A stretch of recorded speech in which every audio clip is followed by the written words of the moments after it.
What's going on, people? Welcome to Live Palace News. And unfortunately, as you can see from the title, we have got a massive news on Michael Olise, a new injury concern after what happened in the Brighton game. But as always, before we do actually get into the show, we want you involved, so make sure to leave down your thoughts in the comment section down below. And if you're watching on replay, also make sure to let us know your feelings and thoughts as well. Also, if you do enjoy it, like, subscribe. You know the gist already. Let's try to hit at least 100 likes, people. Let's keep the channel growing and the community growing as we have been doing for this past year or so.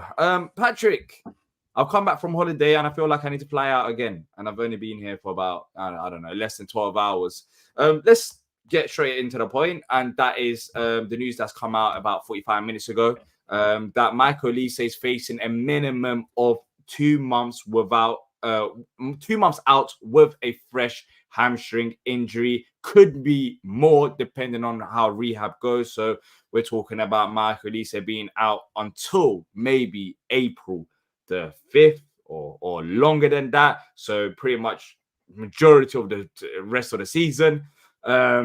Scary times at Palace, but just quickly before I give my thoughts, Patrick, surprised after came on against Brighton and had to get subbed off again? Surprised that he's out, or surprised that he was brought on, or both? Both. Yeah.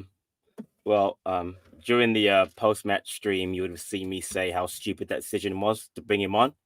It made no sense. We were down 3-0. Everyone knew he was nursing an injury, came off the match before. I remember when I was over there in December, and I remember the Bournemouth match where he came off. Well, actually, he may have played the entire match. I remember reading in the paper, because I was actually in England, they wasn't going to start against Liverpool because he was nursing an injury. We brought him on in that game, right? Because then he played West Ham. Played West Ham because I was there, right? Bournemouth was iffy, and then Liverpool, it was like, we're not really sure. The point being, this has been going on for most of the season. The manager knew. Started in December. Exactly. The whole saga started. Which is when he came back. He came back. I think it was 6th of December, something along them lines. That's where it started about, there's concerns about Olise's game time and how he's come back from injury and how much we're playing him. It started from then.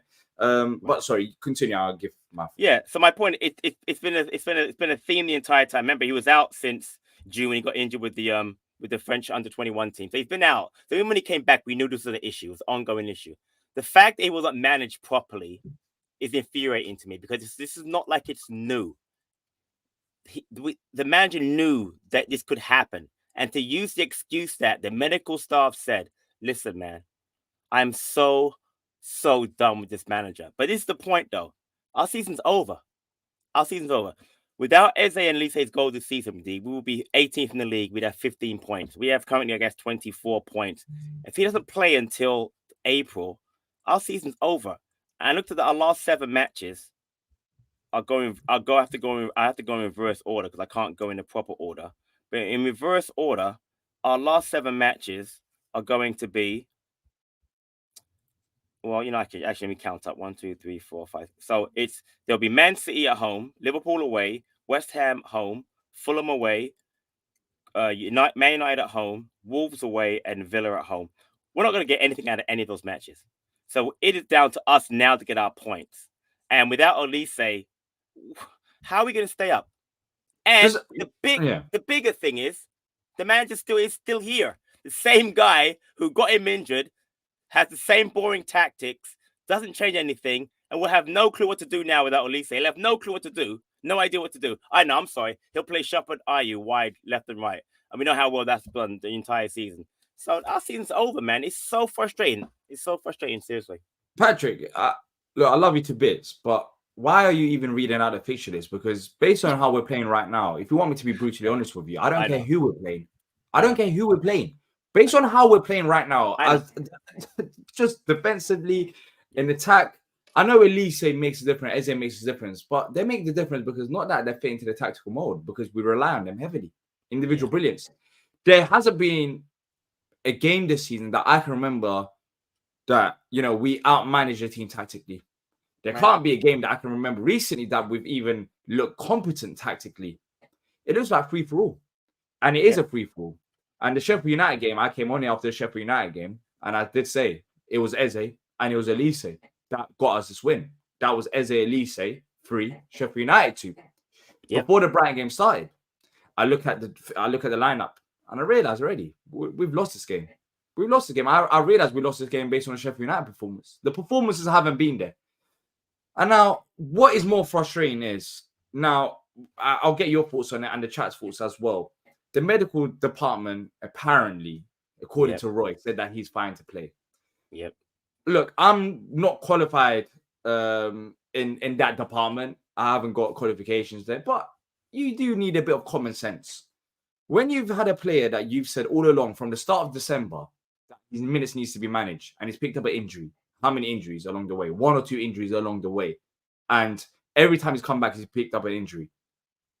He didn't have a massive break for him to be all fine. I've always been worried about him. So regardless of what the medical department says, a bit of common sense needs to be used. We're 3-0 down against Brighton. The game is done. Why on earth are you bringing him on? Why are you bringing him on when the game is done? You've known that he's had injury problems all season long. He's been struggling. Why? Why? Is there a single person at this football club right now that's competent? A single person? Whether that's at the top, whether that's at the back, maybe Dougie Freeman, yeah. Right. But apart from him, about it. Right, apart from him, the manager, the person running the club day to day, everything about this football club right now is toxic and broken. It's a shambles. Yeah. And this could have been avoided. I don't care what anyone says. This could have been avoided. This was avoided if Olise didn't come on against Brighton. Simple. He would have been fit for the Chelsea game. He was clearly fit enough to be on the bench. Right. Why bring him on? Why? It's just stubbornness and foolishness. And it's hurting our future. It's hurting our future in terms of what happens this season and what happens in the long run. We value Olise to a certain level. We want to sell Olise for a certain price tag. When he keeps getting injured week in, week out, the narrative that's out there right now is Olise is injury prone. I refuse to believe that. Yes, he picked up injuries, but I think that is on Crystal Palace Football Club, not manager Michael Olise, rather than Michael Olise picking up new injuries. That hamstring has been a problem. And we've been forcing this issue for months now, rather than giving him the time to actually rest. The reason why we're forcing these issues is because our manager does not look at the option that's off the bench. He doesn't look at the Francis. He doesn't look at the Hamadas. He's just so persistent on it has to be Olise. It has to be Schlapp. He doesn't look at the other players. And when he does look at the other players, he's easily goes and blames them for the result, like it's their fault. França came on. Why not bring on France when it's 3-0 down, eh? Why not bring on France when it's 3-0 down against Brighton? I agree. He came on. He was exciting. Whenever France has come on, to be fair, he has been exciting. He has been energetic. He has been what we've been missing in terms of spark. He forced this, Roy Hodgson. I'm sorry. Roy Hodgson has forced this on Olise. I don't care what the medical department says. You just have to have a bit of common sense. Don't play a player that's been consistently injured for the last 2 to 3 months in a game where you're 3-0 down at halftime. The game is done. The game is done. Regardless of how good Michael Olise is, the game is done. The game was done because tactically, we were clueless. That's why the game was done. Michael Olise coming on the pitch, of course, boosts our chance in terms of getting a goal back. And we did get a goal back, but that was not because of Michael Olise. That was not because of Michael Olise. Right. And we're in this position right now, looking at the next 2 months without our key player in a situation that could have been avoided. Now, I had this debate earlier on. I was on Spaces on X with the Palace way. It all stems to the top. I'm not saying Steve Parish is at fault for the Michael Olise injury. I think that would be a bit crazy to say. But it all stems from the top. These youngsters haven't been used this season. We spent about apparently £70 million on players. Wilson came in, which we're going to see what's going to happen with him. But even after the Brighton game, we're there. And I'm looking at the comments. I'm abroad. I want to have a break. But I'm like, let me see what Roy said. He's talking about the third goal. I mentioned Watson's name in that third goal. Great confidence boost for the 19-year-old, by the way. Yep.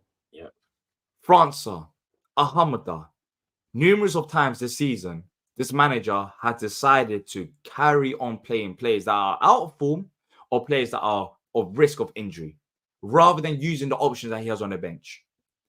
But what is more frustrating is it hasn't worked. It hasn't worked. It hasn't worked in terms of results because we are still struggling. It hasn't worked in terms of performances. Some of these players playing week in, week out. It is not working. His strategy is not working. And despite that, we are here now talking about Michael Olise being out injured.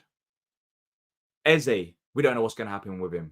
Gahey, God knows what's the latest on Gahey. We're talking about 3 key players when we could just rotate the squad and the manager can actually use the team because it is a team. It's not the favorites 11. You use the team, whether you're winning or losing. And we haven't used the team this season. And this is why we're in this position. Now, how I relate this back to Steve Parish is, Parish, for the love of this football club, please get rid of this manager. Get rid of this manager before worse things happen. There's been numerous occasions where he showed that he's not fit to manage his football club this season. Numerous. And this is one of them. And this is a key one because this player has been carrying us. Now, Steve Parish is not done.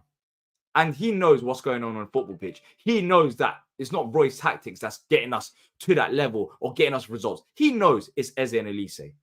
Now, Parish, if you think that we're going to get results without Olise and potentially Eze out of the side with this manager based on his tactics, then unfortunately, I think you're way more incompetent and a fool than I considered. And I don't think he's dumb. I said this again, I don't think Steve Parish is dumb. But right now, we're heading towards that level because Roy Hodgson shouldn't be at the job right now. He shouldn't be in the job. And I'm worried. I'm worried about our future because of this manager. Because I just don't see what he adds, Patrick. I don't see what he adds. This has gone past the case of playing youth players. This is now a case of playing players that are, showing appearances, solid appearances off the bench and taking a place that's out of form. Will Hughes is not number 10. Jeffrey Schlupp is not a winger. Ozo's looked solid whenever he's come on. Francis looked exciting. Hamada, one of the best players in pre-season. And yet, we are still here talking about these players getting lack of opportunities. Maybe if they did get more opportunities, maybe if we did have a bit more rotation, not just on Olise, maybe the likes of Eze, who's been out of form for a long time ever since he's come back from his injury. I know he had a very good game against Arsenal, but Eze, overall this season, hasn't been on the same levels. Maybe Eze could have got that extra rest, or maybe Eze could have been motivated, because what's happening right now is some of these players that are playing week in, week out, they're not really worried about losing their position. And it goes back down to the manager. This is not a football team. This is the manager's favorite 11 now. That's what it feels like week in, week out. And we're defeated before the game even starts. And this one is not before what happened before the game, Patrick. It's what happened during the game. It's a sub. It's a sub, and he's foolish. It's foolish. Why bring him on? But the thing is, D, and I hate to be that guy, but I'm gonna be that guy, is that I saw this coming. People got gassed about those 10 games. I kept telling myself, did you guys forget what he did the last 2 seasons before? What he did? Did people forget how bad the football was? How negative it was? How no young players, not that we had young players that we have the level now, but how no young players played under him. Yes, he gave Wan-Bissaka his debut injury. Yes, he gave Tyreek Mitchell his debut injury. But anybody not see how certain players didn't play under him? How he played the same players over and over again in his first stint with us. So people got all gassed up about, oh, we beat this team, Leicester, we beat Leeds 4-1, and we beat Leeds, Leicester, Southampton. But I was saying to myself, but bigger picture, that was so short-term thinking. That was Steve Parish's issue. Short term. I don't care what anybody says. You could have kept Vieira with all the nonsense in the background. We would not have got relegated. We would not have gotten relegated because we were never lower than like 12th or 13th place. We are now in 14th position, and we are bang in trouble. And now we have lost our best attacking option, I would say, in Olise, our best defender, I would say, in Gahey, and most likely our best creative player and scorer in Eze. What do we do now? Like, what do we do now? I would say, okay, it's not that bad because, you got France can come in and play wide. You could probably put Hamada in the 10 because he can play there, definitely. And you could put Ozo. You could definitely put Wharton in there. But we all know he's going to play Will Hughes, Jordan Ayew, Jeffrey Schlupp, Chris Richards. And that's the part that I cannot get past. That this manager who we brought back and then came back again for this season is not going to change. That's the frustrating part. And you're right. If Parrish doesn't see this, I take that back. He doesn't see it because he should have been fired 2 days ago. He does. He should have been fired. He should have been fired after Arsenal. Should have been fired after Bournemouth. I know, but he should have. But I'm telling you, he does see this. I don't care what anyone. Look, I haven't been Parrish's biggest fans, of course. I've said it myself on here. I have, but he's not dumb. Biggest fans. He's not dumb. He isn't. He can see this. That's the most baffling thing about it. We've got a manager that's stubborn. We've got the guy running the club day to day that's stubborn. Right. It's like we don't need to go to games and say we want Hodgson out for Hodgson to get sacked. If you're a competent Premier League owner, you look at the results, you look at everything that's gone on this season, and you realize that this man is not going to lead us to enough wins, and it's very risky if he does. It might be out of luck to keep us up.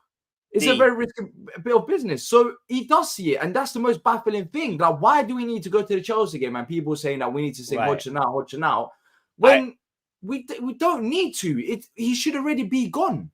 I get what you're saying, but that's what I'm going to say to you is that I remember about a year ago, you and I were on here probably with AJ, and I mean that's when some of the rumors about Vieira getting sacked were coming out. I'm like, well, I haven't heard anything in the media about it. Then the media got hold of it. There were news stories about it, and there was stuff on TalkSport, and then Vieira was gone. Until it hits the media, it never gets to the point of him going. So it has to be where at the stadium tomorrow.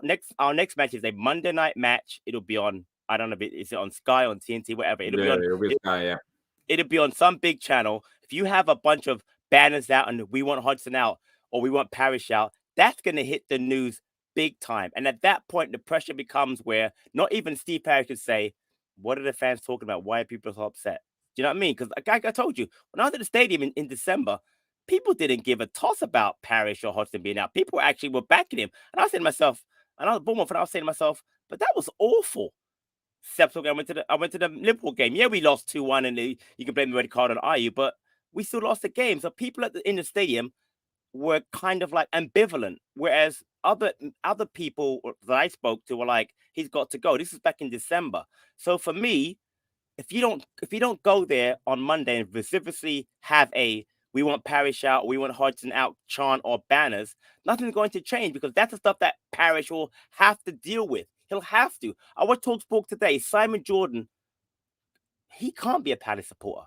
But even so, he like gaslighting me today because he was like, well, I wouldn't have brought Hodgson back, but at this point, you might as well just keep him.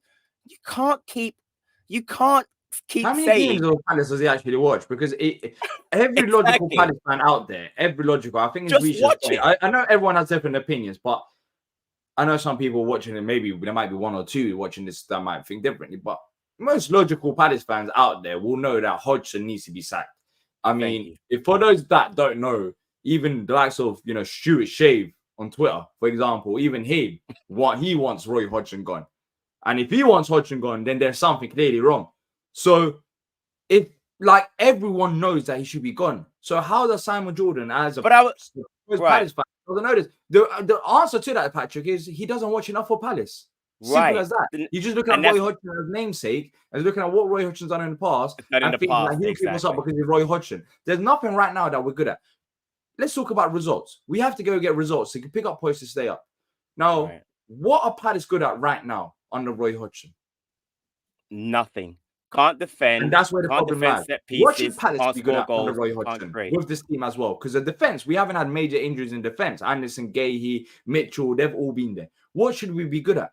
We should be good at defense. We should be good defensively. We shouldn't concede as many goals.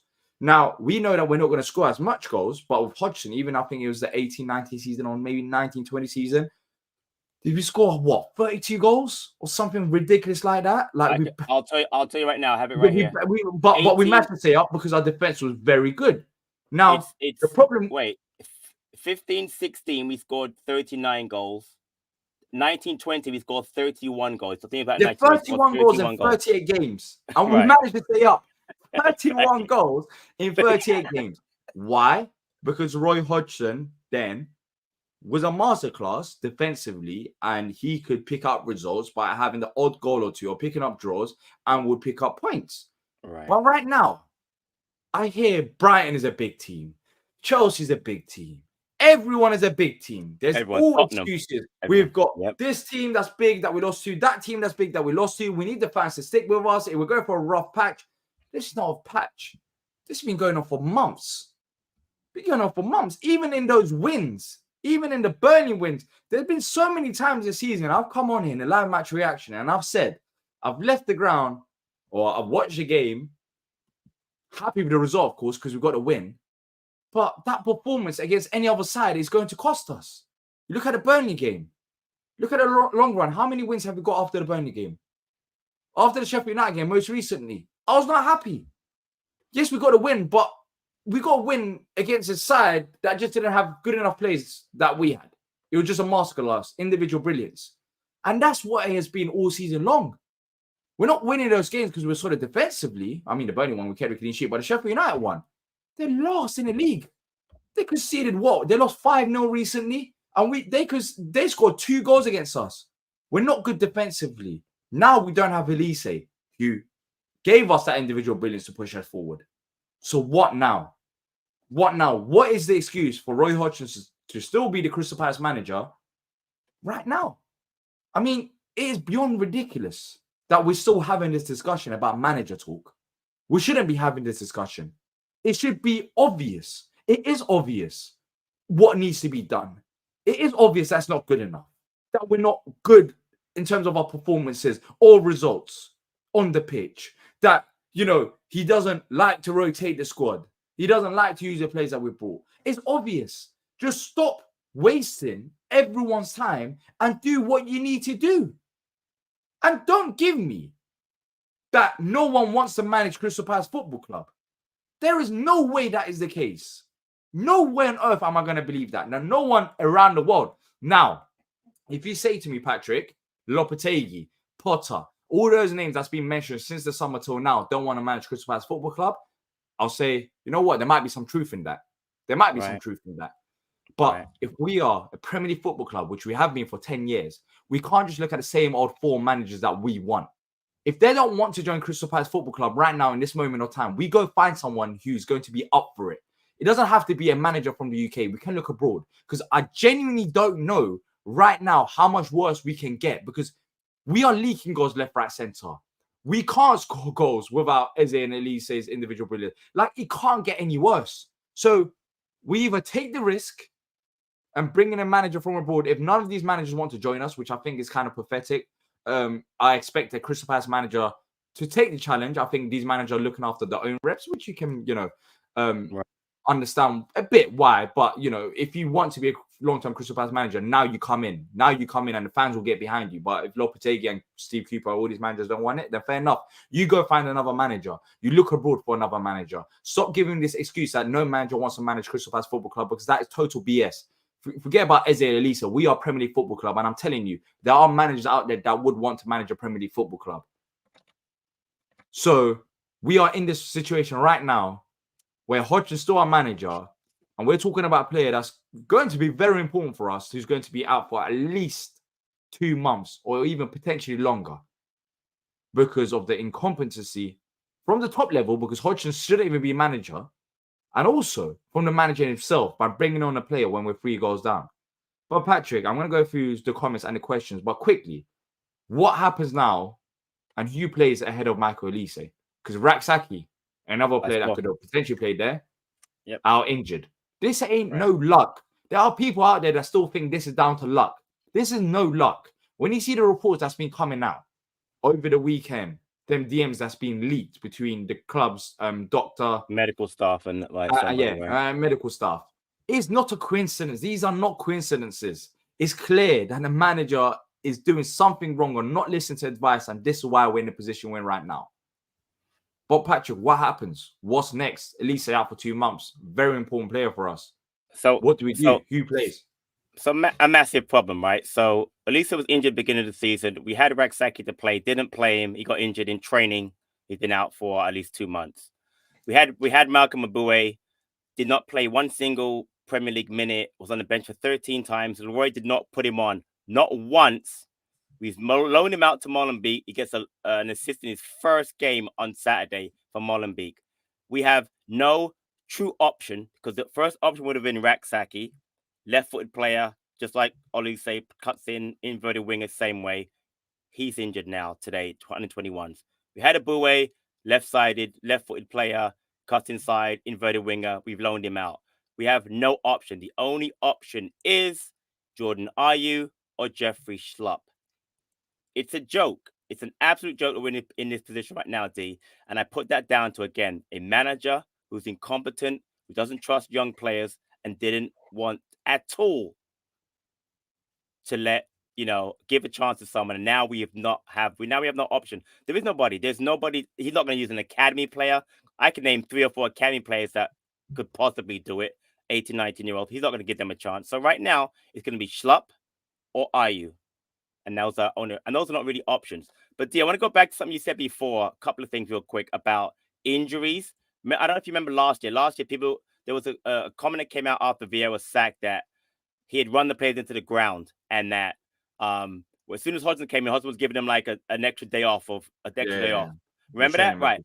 But the difference is, like you just said, is that during the training, players are getting injured, which they didn't get under Vieira, and like you just said, he doesn't know how to take care of players in game. That's the first thing. Secondly, this season, D, we have 6 wins. All right. Name the 2 wins that we've got that have not had a goal from Olise, Eze, or Edouard.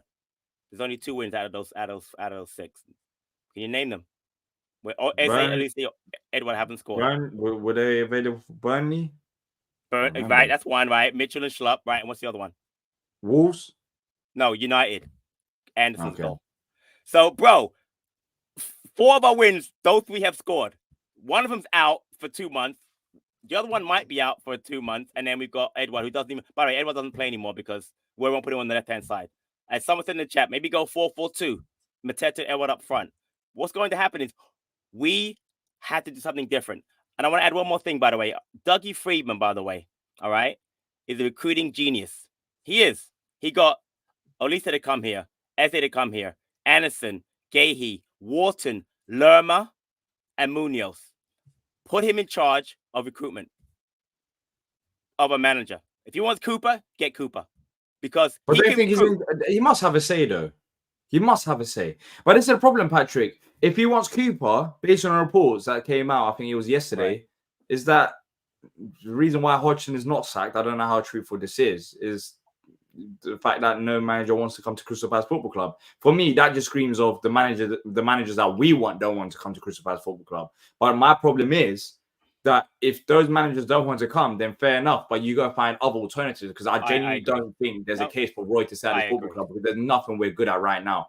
And if they don't want to take the opportunity, don't let them take the opportunity. I'd rather have a hungry manager that's willing to come to the football club in this turmoil. And trust me, the fans will get behind them more than likely. And this is something ridiculous. Right. The fans will get more, behind the new manager, and that will give us a massive boost than what we're having right now with Hodgson. Honestly, it will give us a massive boost, because there's literally nothing that's good with Hodgson right now. But my point though about Dougie is that maybe Parish can't, quote unquote, he can't sell Palace. But clearly, Dougie can sell Palace, right, to people. He's selling some really talented players and their families. Maybe Dougie can convince Cooper, Lopetegui to come, but Parish can't, because whatever Parish is saying, they don't want to hear. You know what I mean? That's what I'm saying. I'm saying put him in charge of recruitment, because clearly no one's buying what Parish is selling except for Roy Hodgson.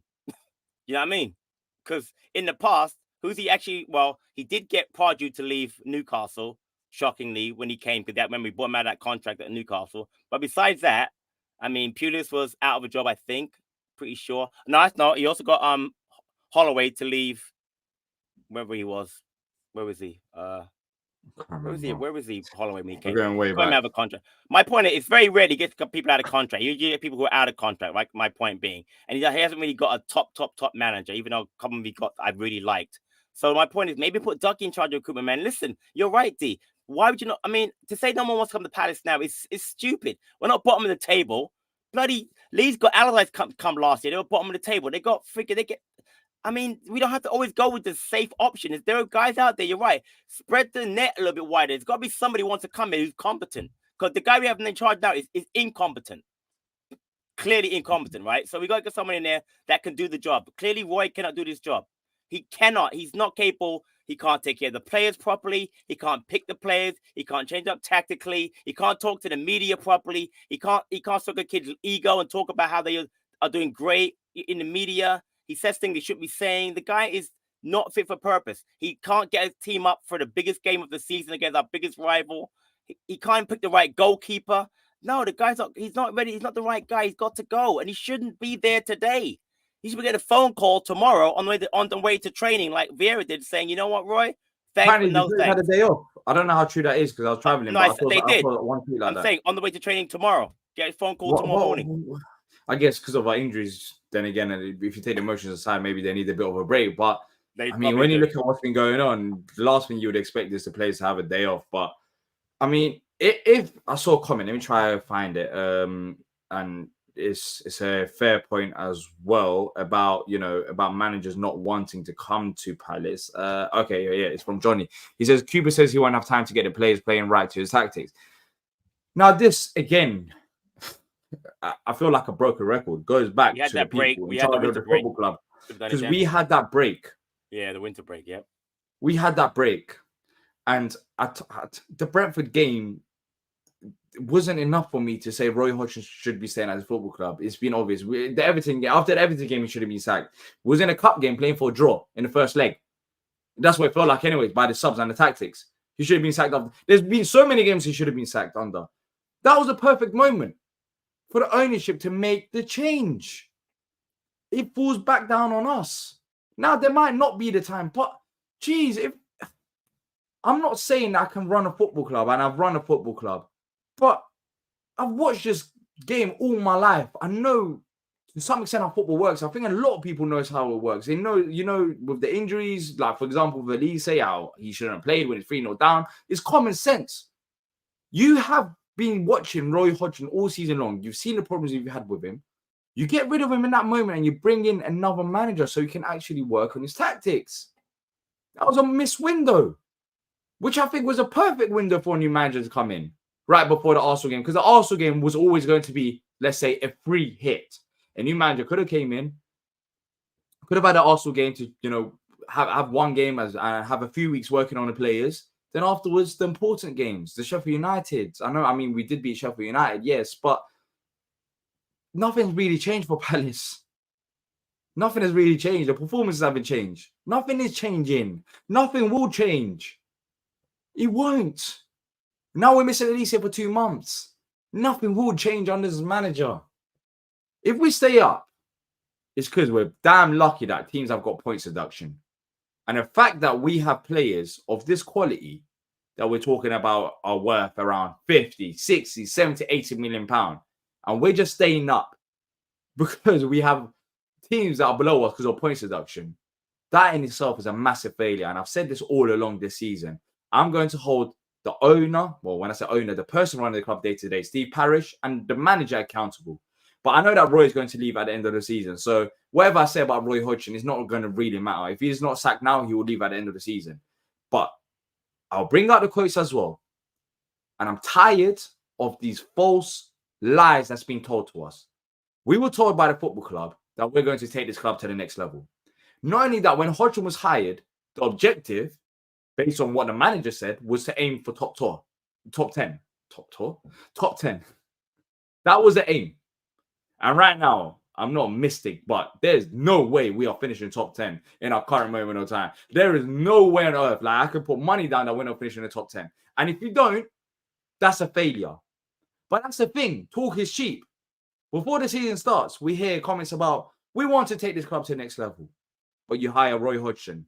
And then you bring in younger players that you know he's not going to play. The 2 and 2 don't go together. We're going to aim for the top 10. And here we are. We're talking about, are we going to stay up after 10 years in the Premier League? And for me, Patrick, They need to be held accountable, and they are finally, which is a good thing from the fan base. There are a lot of people that's looking at the owners, that's looking at the people running the club day to day, and looking at the current situation that we're in with the manager, looking at the off-field decisions, the on-field decisions, and all of it. They are finally, and it's about time, because it's so easy for me to say next week, Back of the Nest is going to interview Roy Hodgson, or Back of the Nest is going to bring on Eze. Subscribe, people. Eze is going to come on here next week. That's like saying, oh, buy a season ticket, we're going to finish top 10. It's easy for me to say that. But is it really going to happen? No, because I'm doing nothing about it. I'm not going and messaging Eze or his agent or the club or whatever to bring these interviews. And that's the thing. Talk is cheap. And it's time to hold these people accountable. And it's crazy. It is crazy. I genuinely thought that after the Brighton game, I wasn't here. I thought on Monday, I'm going to come here, sit down, and we're going to talk about a new manager. Or at least Roy leaving. Or Roy out, exactly. And we're talking about Michael Olise being injured because of another shocking decision from the manager, most likely. Or you can blame the medical staff as well, because apparently the medical staff said that he was fit to play. Then again, from what I've heard, it doesn't add up what Roy is saying and what the medical staff are saying, because the medical staff all along, what we've been hearing is that they've been saying that Olise has been overplaying. So I doubt the medical staff will be saying, yeah, Olise is good to go. Like, I just don't really believe that. Even if he's good to go, why bring him on when you're 3-0 down? And it falls back down to the manager, Patrick. And this is a tiring thing. I'm just tired of it. I just don't know how this finishes with the manager that we've got. And we know it finishes with relegation. But here's the thing, D. I'm thinking about, like, in the past, and as much as I hate Hodgson, he's had some really average squads. Let's go back a few years ago, right? His goalkeeper, Wayne Hennessy, right? Who do we have? We have two England goalkeepers. We have Henderson, we have Johnston. He had Scott Dan, he had James Tompkins, and he had Gary Cahill. We have Mark Gahey, and we have Joachim Anderson, 2 internationals. Not that Cahill was international, because he was at one point, obviously. We have Tyreek Mitchell and now Munoz, but again, we've had Tyreek Mitchell and we've had Ward and Klein. They probably been the same fullbacks he had. Obviously, he had Van Aanholt at left back a lot of the time. We had Wilfried Zaha, which, by the way, put some respect on that man's name, because that man kept us up for many a season. You could replace Zaha with Olise and Eze, because they both now done a job. The job of one man has been doing done by 2 men now. My point being, we have Decore better than Czech Kouyaté. We have a much better 13 or 14, and I would even say you can even add the squad that he's ever had, and yet we're still struggling. That, to me, shows me how bad of a manager he is, because he ran, and we also, obviously back then, we still had Jeffrey Schlupp, whatever. My point is, this squad is much better than anybody's ever had, and he hasn't used it. And that's the frustrating part to me. Not that I want to stay, because I don't. I'm not saying, okay, he can't. My point is, we have better players now than he's ever had, yet he has failed to use the squad. And now what he's done is he has made it clear that he can't manage the way he's managed Olise and Eze in the last few weeks, in getting them both injured. So that's why he's got. And I'm like you, he should have been gone after Saturday. Why are we talking about him today again? We should have both be saying now, thank goodness the board saw reason. Hodgson's out. Can't wait to hear who's going to come in next. But either way, for Chelsea, at least if Paddy's in charge, I feel like we have half of a chance. It's going to be so. I don't know if you're going on Monday. It's going to be so toxic on Monday. It's going to be so toxic. It's going to be terrible.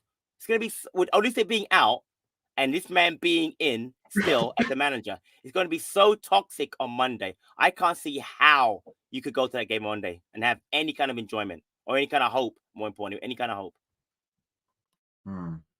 Yeah. Anyone defending the drizzling shit football we play under Roy is an idiot. That's what Saint Offsado says. Oliver said, I've had enough sack the medical team, sack Roy, sack Parish, and out to shambles top to bottom. The most demoralizing, depressing time period to support Palace in a long time. I'll take the chairman from Eagle Eyed Football until the end of the season.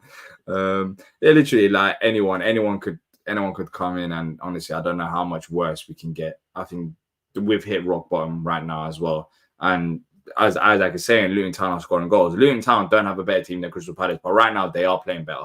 And that goes down to the coaching stuff. That goes down to the team morale. And right now we're rock bottom in everything, in terms of coaching, everything. And that's why Luton Town are picking up more points. And it won't be a shock if Luton Town are above Palace in a few weeks' time. And that is crazy in itself. But why are Luton Town, picking up more points? First of all, there's unity. Second of all, there's the coach and the fans get along. Right now with Hodgson, there's a divide. There's Hodgson and then there's the fans. That's not healthy. The manager should be able to connect and relate to the fans. But this season, it feels like the Crystal Palace manager has been getting onto us a lot. Like we're at fault. I mean, we've been called spoiled at some point. Even the youth players. I mean, how would France feel?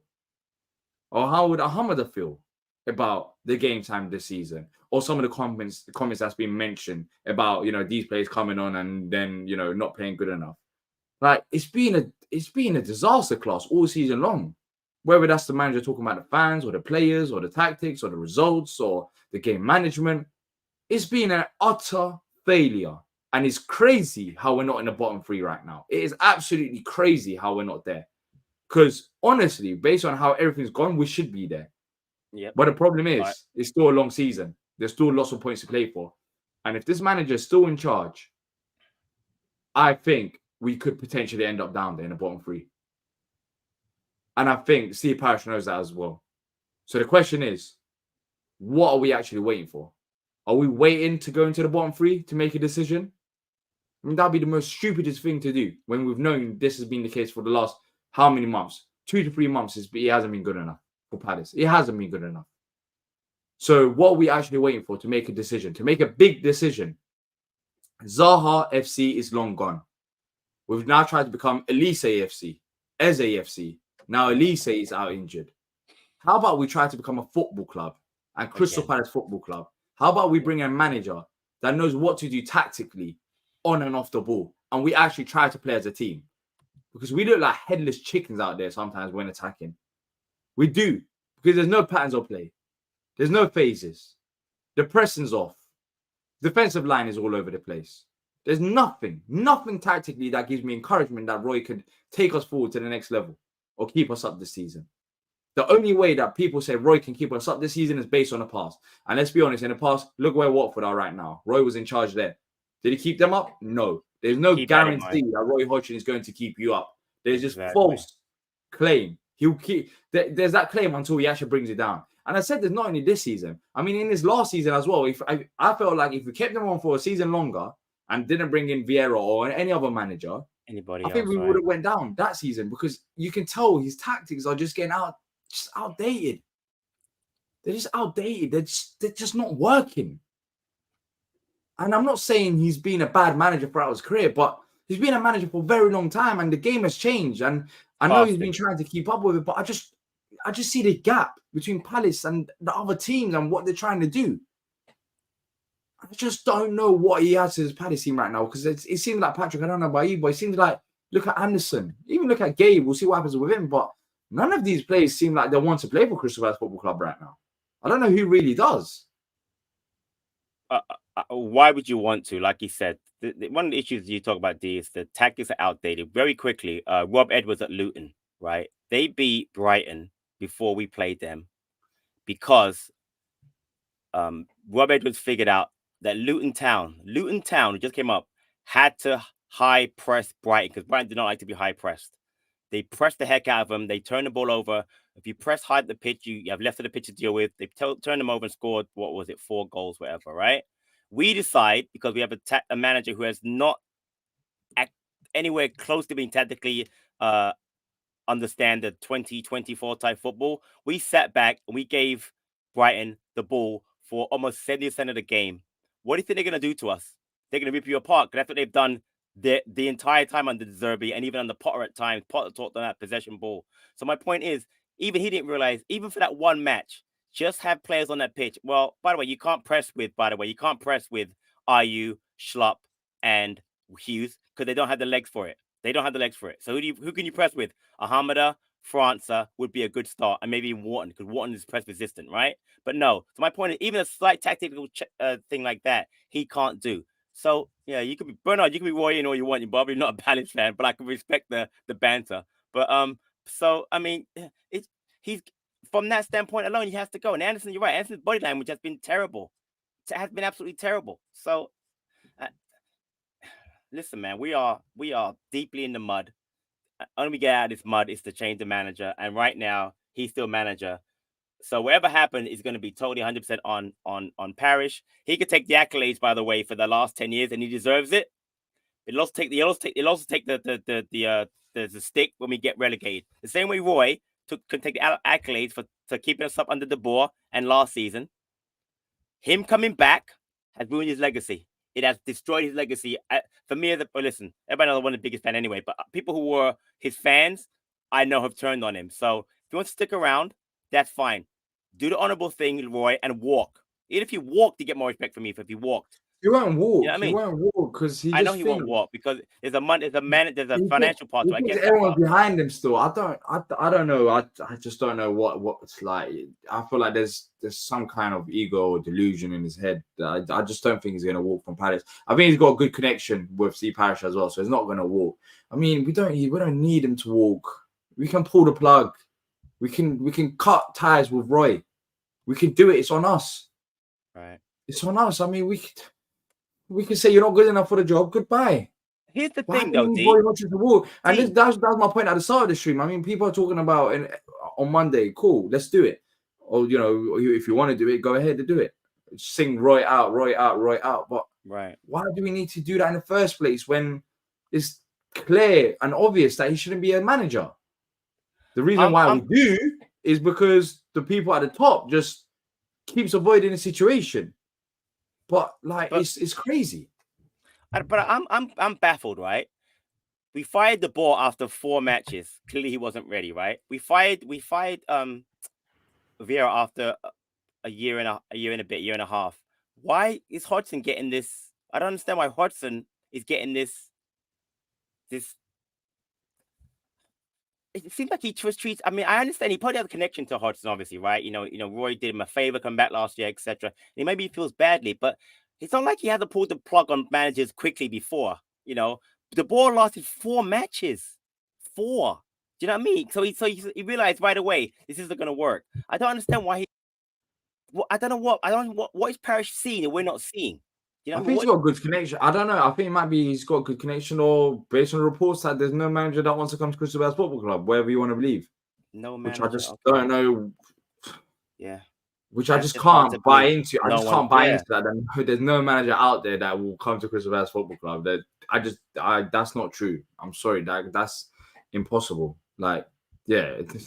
It's crazy. It's crazy. And here we are. But look, we're gonna wrap this up. We went longer than expected. Olise, we'll see what happens with him. But according to the latest reports, he's going to be out for at least 2 months, maybe 6 to 8 weeks. So it could be longer than that as well. So let's see if Palace rush him back or not. And I doubt we will. So I suspect he'll probably be closer to 2 months than the 6 weeks. But hopefully he does come back fit. But then God knows where we'll be in the league table. But we still don't know about Eze or Gehi. But as usual, if there's any updates, we'll keep you up to date. If you have enjoyed this, make sure to leave a like and subscribe, people. Leave down your thoughts in the comment section down below once the video ends as well. That's it from me and Patrick. And until next time, up the Palace.